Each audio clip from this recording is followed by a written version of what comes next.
Okay, so we saw how the entirety of the New World Order can be found in one chapter, Revelation 18, and it's summarized in that chapter. And now we're going to go into more detail. Now we're going to go into more depth. But whatever you want to call the New World Order, if you want to call it the swamp, the establishment, the elite, the whatever, the Illuminati.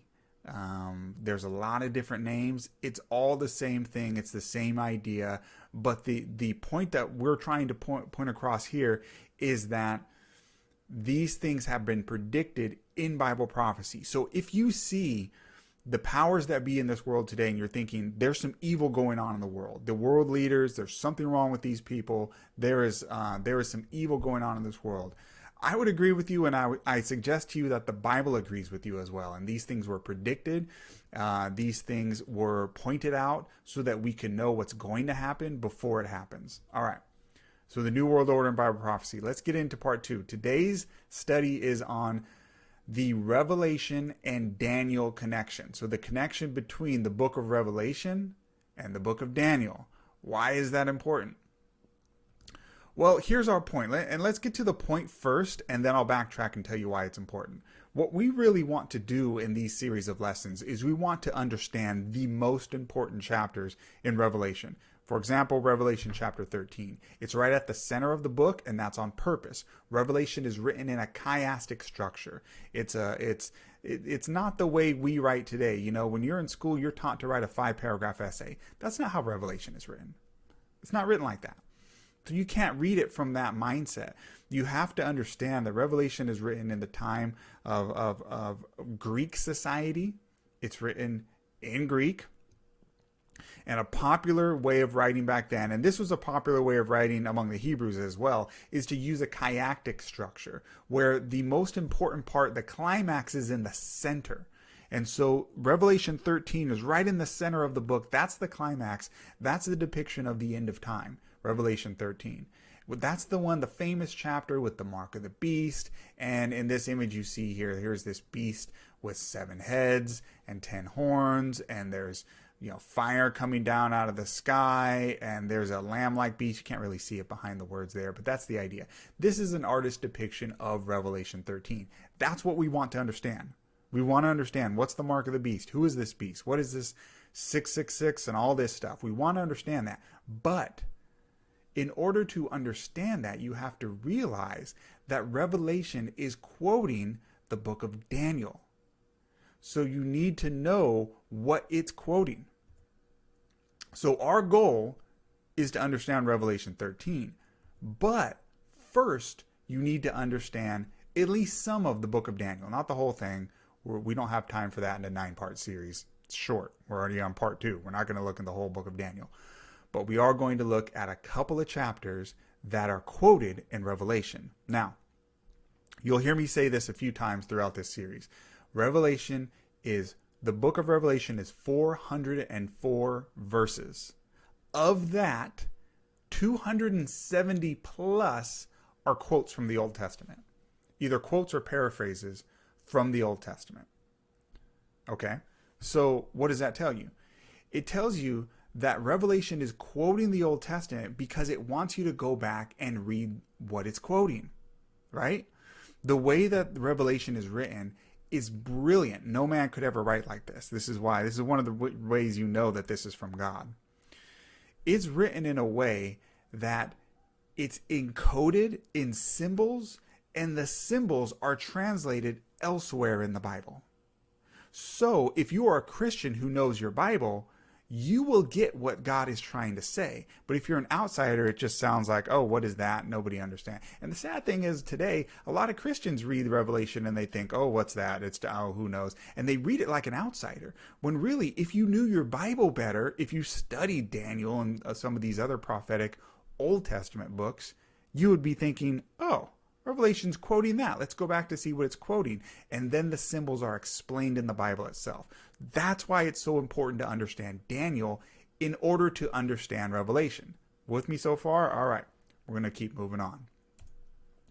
So, and this is just an interesting fact. Did you know that when Martin Luther translated the Old Testament into German, he started with the book of Daniel?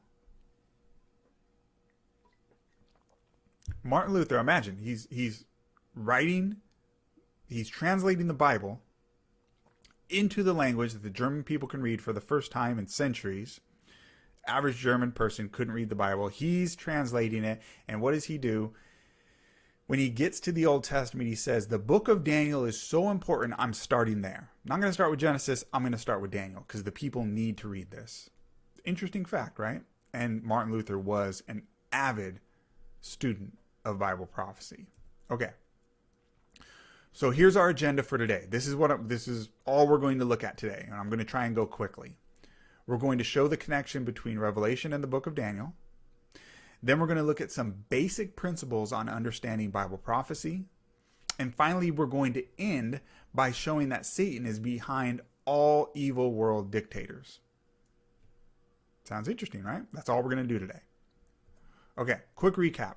Our last study was on Revelation chapter 18, and we looked at how Babylon, how the Tower of Babel was the original, I guess you'd say, old world order, not new world order, old world order. So Babel, the Tower of Babel, was this idea of uniting all the world into one and having one common goal, and that was to subvert the will of God and have man make his own way to get to heaven. That was the Tower of Babel, and it was in defiance of God.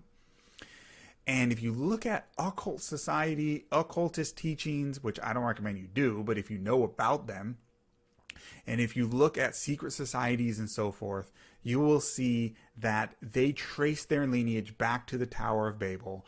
And there's a lot of all the major false religions in the world today, all the pagan religions come from the Tower of Babel. Okay?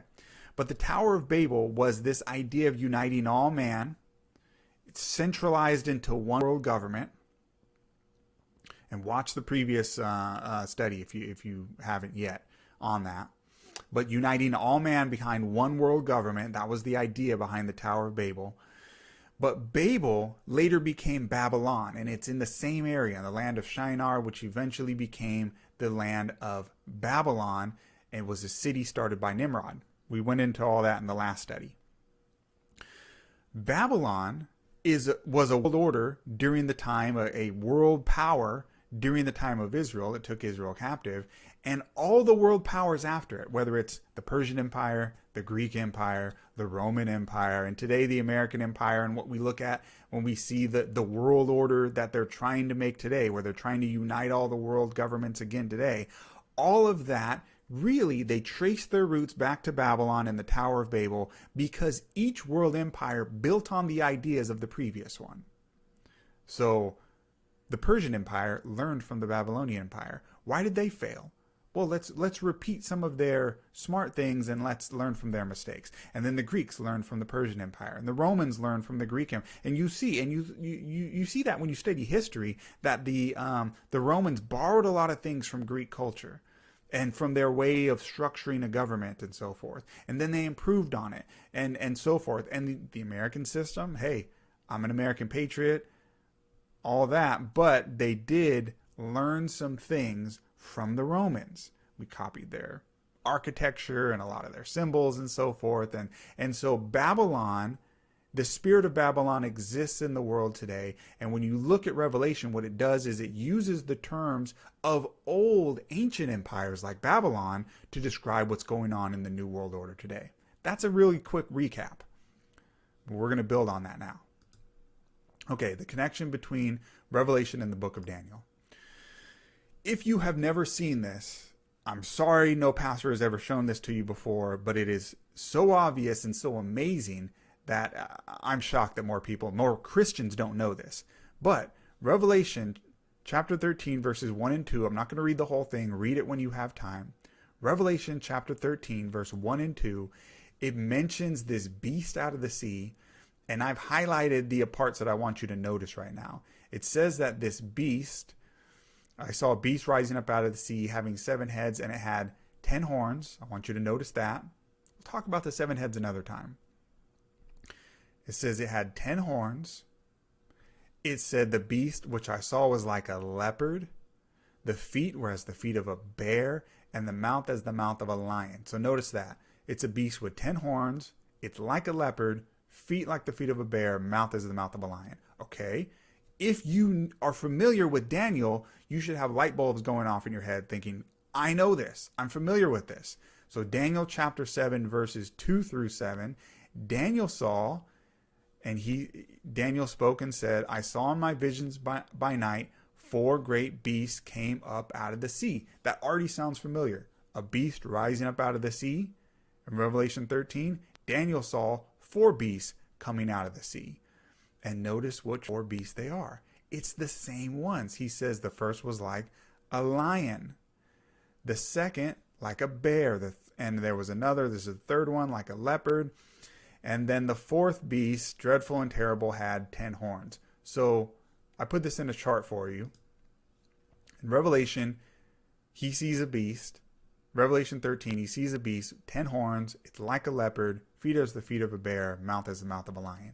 Daniel sees 4 beasts. The first is like a lion, second like a bear, third is like a leopard, 4th has 10 horns. It's the exact same ones, but it's in the opposite order. Right away, Revelation is quoting Daniel, and so you should probably go back and read Daniel if you want to understand Revelation. That's the idea.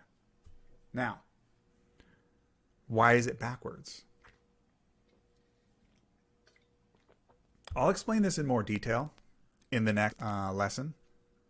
But the reason why it's backwards is because Daniel, remember this, he lived 2,500 years ago.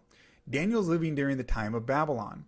And Daniel tells us, and I'll explain this in more detail in the next couple lessons. You don't have to take my word for it. But for now, I'll just tell you quickly. Daniel tells us that the first beast is the one that lives in his time period, the Babylonian Empire. It's symbolized as a lion with eagle's wings. That's Babylon. He's living during this time, and he's looking forward into the future, the next empire, the next empire, the next empire. Whereas John is living during the time of the Roman Empire, the beast with 10 horns, and he's looking backward in the past to seeing them in order, but backwards. All right. Now, you might be thinking, what do you mean? The lion, the lion with eagle's wings? That's the beast. That's the Babylonian Empire. Yes. Let me explain here. Why are the beasts listed in the opposite order? Again, because Daniel is looking forward into the future from the time of Babylon. John, who wrote Revelation, is looking into the past from the time of Rome, looking backwards. Again, same beast, but in the opposite order. Now, this goes into the basic principles of understanding prophecy. I mentioned before that Revelation quotes the Old Testament and the symbols are explained elsewhere. Now I'm going to show you what I mean.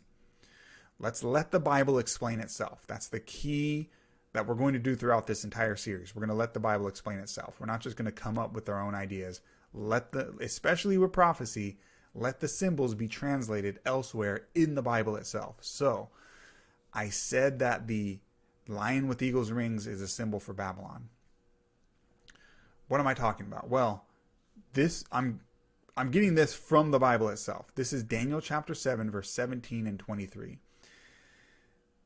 In Bible prophecy, a beast is a symbol for a kingdom or a nation. So here's a quote. This is verse 17.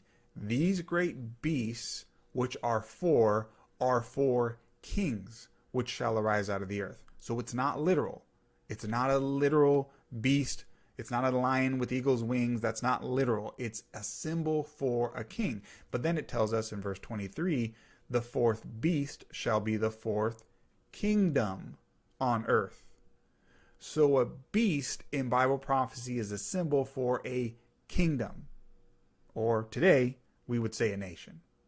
So, to put this very simply, a beast in Bible prophecy is just a symbol for a nation, and we do the same thing today. When you think of a bald eagle, what is that a symbol of?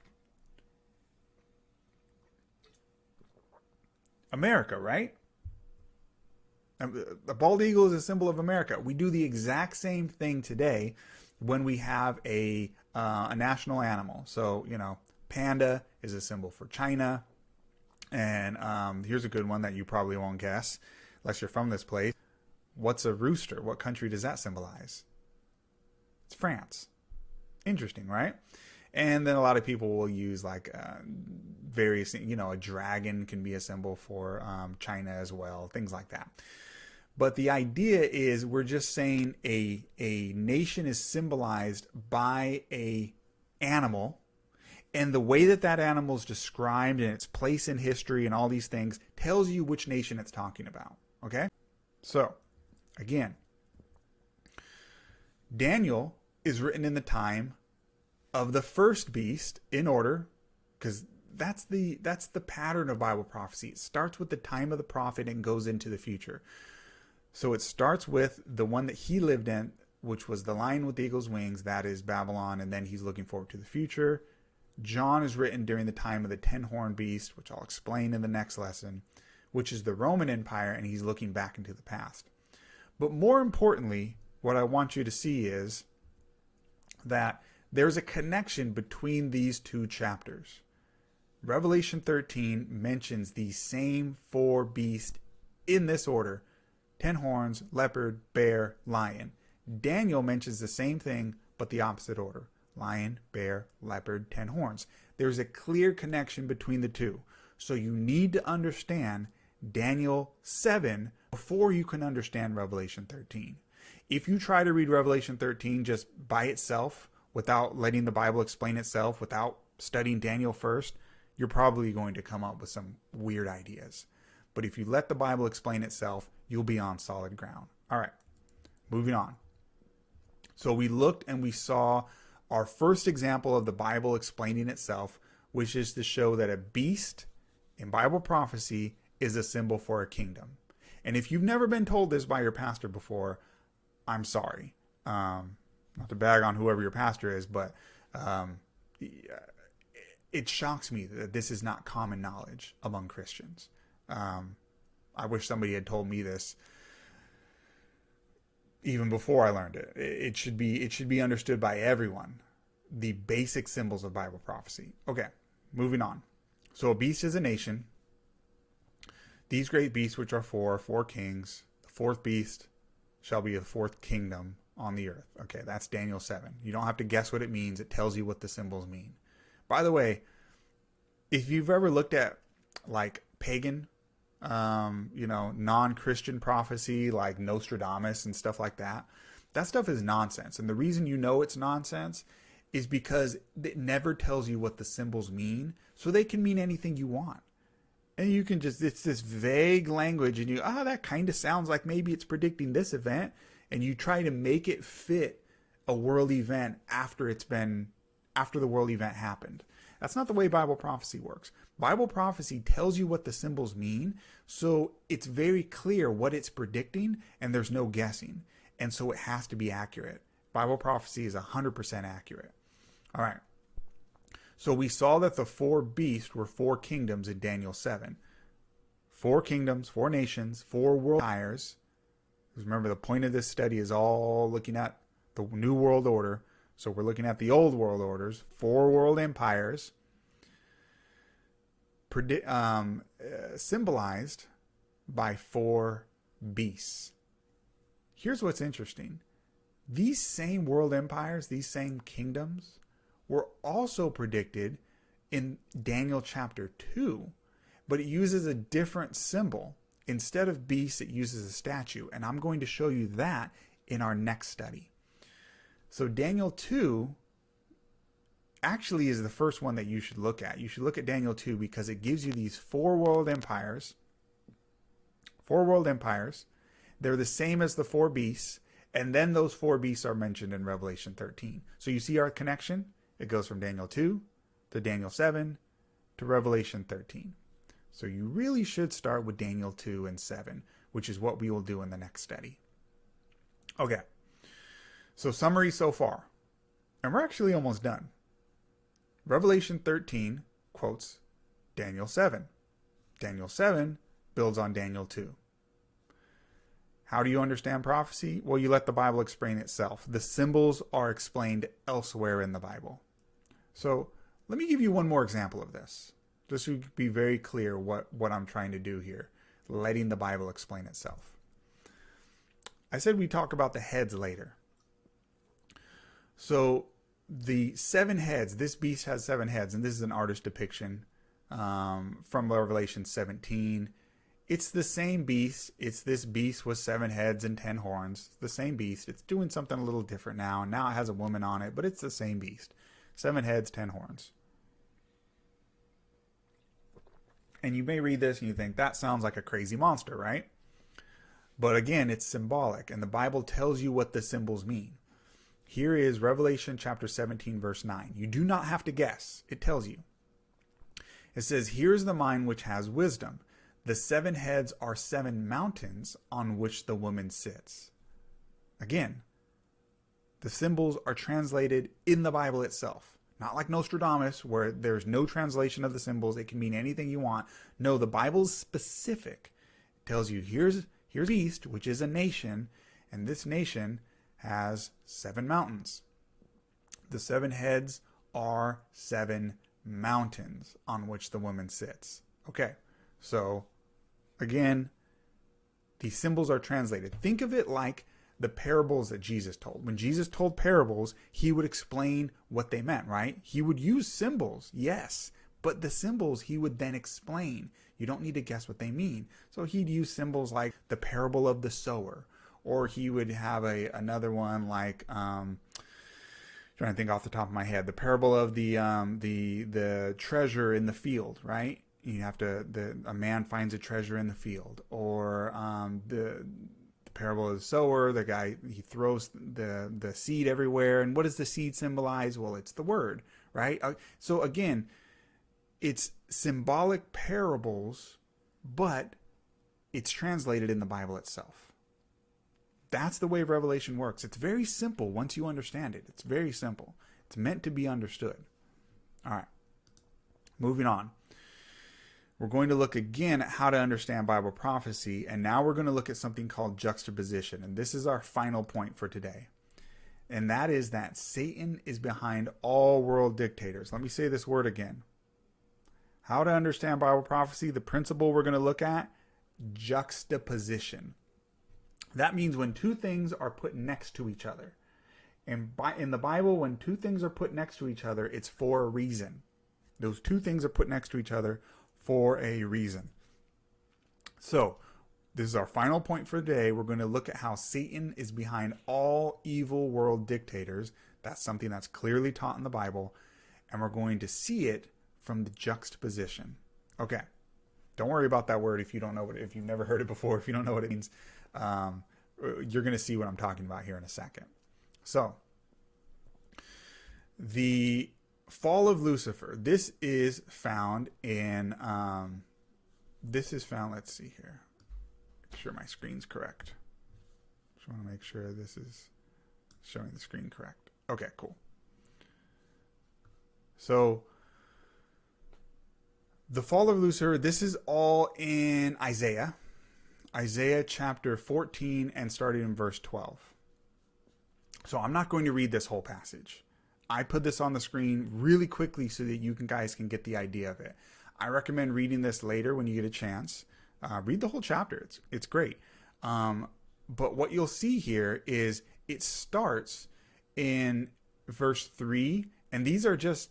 I put arrows here so that you can see the headlines, the subtitle. I'm sorry, the titles of the sections that are just in my Bible. Your Bible may say something different for the headlines because those are added, right? But it gives you a summary of what it's talking about.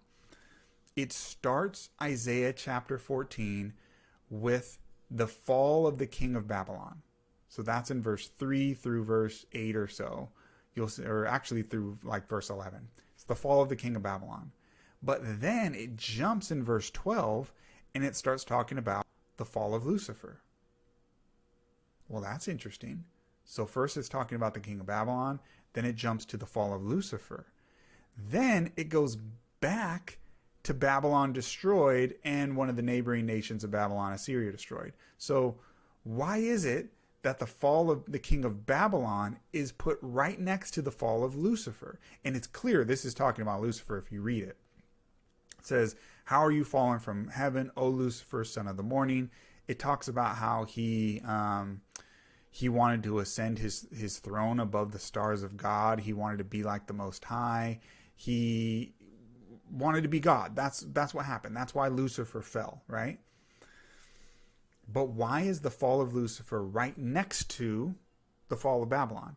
The reason why, when two things are put next to each other in the Bible, juxtaposition, it's because there's something similar between the two. The king of Babylon and Lucifer are similar. And that is because Lucifer possesses the king of Babylon. He controls him. The king of Babylon is just his puppet. Whatever world evil dictator you see, just imagine Lucifer is the one behind the scenes holding the puppet strings. That's how it works. Okay? Another example. This is from Ezekiel chapter 28. It's very interesting. I'll explain what this image is for in a second. This is the Ark of the Covenant, but I'll explain why in a second. In Ezekiel chapter 28, and again, I recommend reading the whole chapter. I'm not going to read it right now for the sake of time. We see the same thing where verses 1 through 10 is about the king of Tyre, but then verses 11 through 19 is all about Lucifer. So the two are put next to each other. This is another world leader. Tyre used to be or Tyrus, depending on what you want to say, used to be a great world empire. Now, most people haven't heard of it, but it used to be a great world power. And Lucifer is compared to the king of Tyre through juxtaposition. The two are right next to each other. It goes from king of Tyre and then boom, immediately switches over to Lucifer. And the author doesn't even tell you he's switching to Lucifer. It just becomes obvious. Well, the Old Testament often does that. That's why a lot of people are confused by the Old Testament. It doesn't tell you a lot of times when it switches from one person talking to another person talking, things like that. But it's clear this is talking about Lucifer. It says that this whole area here in particular is all about Lucifer. It says he was the seal of perfection. It says he was in Eden, the garden of God. The king of Tyre was not in Eden. He was not in Eden back, when Eden was on the earth. It says he was the anointed cherub. That's a word for an angel. You're the anointed angel who covers. What does that mean? Well, again, this is the Ark of the Covenant. This is an artist's depiction of the Ark of the Covenant. On the Ark, on top of it, Moses was told to put a cherub, an angel, on either side on the top of the Ark of the Covenant. And these were the angels who covered the Ark of the Covenant. So it says that this angel was one of those two. Satan was one of these two covering cherubs. And again, if you're not familiar with this, read Exodus 25. The Ark of the Covenant, the whole sanctuary was just a pattern, a very small, minuscule copy of what it's like in heaven, the throne room of God in heaven. The Ark of the Covenant was meant to be the throne of God. And God himself would appear to the Israelites, to the high priest, in between the cherub on top of the Ark of the Covenant. This was his throne. Read it. It's in the Old Testament. Read the description of the Ark of the Covenant. I'm not making this up. I don't have the time to prove it right now. But that's how it was. And there was an angel on either side, depicting how at the throne of God, and the real one in heaven, there's an angel on either side of him. And it says that this angel, Lucifer, was one of the anointed cherubs who covers. And God put him that way. He says, you were perfect in your ways from the day you were created till iniquity was found in you. And then it goes on to describe the fall of Lucifer. I recommend reading this whole section, Ezekiel 28, 12 through 15. You see the fall of Lucifer. But the point of this is the king of Tyre and Lucifer are put right next to each other, juxtaposition. They're next to each other because the two are similar. You want to know what Satan's like? Look at this evil world dictator who's just controlling people, bossing people around, using people. He doesn't care about human life. He just wants more and more for himself, and he wants everyone to just do his bidding. That is what Lucifer's like.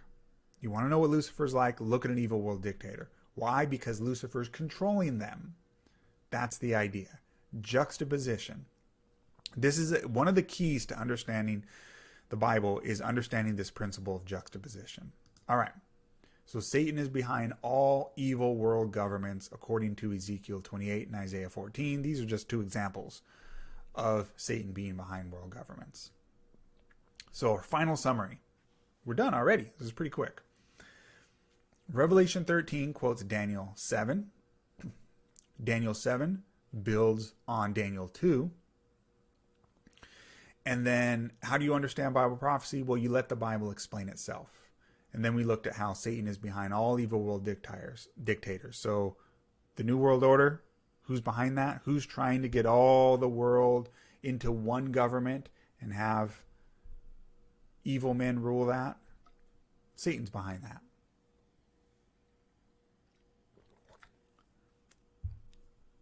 And who are, and the powers that are trying to say, hey, we need to go back to national sovereignty. That is what God instituted back at the Tower of Babel. He separated man and spread them out, separated them by their languages and their nations. That's a principle from God. So you don't need to be ashamed of being somebody who's proud of your nation and wants the nations. I want all nations to do well, but you do well in your nation, I'll do well in my nation. We can be friends, whatever. But being a patriot and wanting your nation to be separate and not some giant world blob, you don't need to be ashamed of that. That's a biblical principle. All right. These are our topics. So I'm going to give you an idea of what we're going to look at, and then we're done. This is the whole series that we're going to do on the New World Order. First, this is the one we've already done, New World Order in Revelation 18. This study was Daniel and Revelation connection. Next, we're going to look at Daniel chapter 2 and 7 quickly. This is the basics of prophecy. I call it Prophecy 101. You got to understand Daniel 2 and 7. And then all of Revelation, I'm telling you, all of it will open up for you if you understand these basic principle chapters. Then we're going to go into a little bit more detail on Daniel 7, and particularly the little horn, which is the Antichrist. Then we'll go back into Revelation. We're going to look at the great harlot of Revelation 17.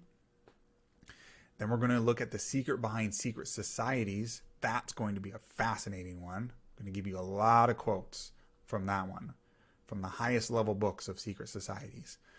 Then we're going to look at the beast and American liberty. And then we're going to look at America in prophecy. Is America in prophecy? Yes, it is. I will show you that. There's some good stuff and some bad stuff. And then finally, we're going to look at Christian nationalism in the image of the beast. This is one that's going to be very hard to do. And it's, what do I mean by this? Don't worry, we'll get there. All right. So that is our study for today. Thank you for joining me. Again, this will be on YouTube. I'll eventually get it on Rumble, but it's on YouTube Live now. I'll post the video again and clips on YouTube. It'll be on X, Instagram, eventually Rumble, and all the major podcast platforms, Apple Podcasts, Spotify. Please follow, like, share, all that good stuff on all of these platforms. Please follow me there and share these videos if you were blessed. Thank you so much. God bless, and we will see you next time.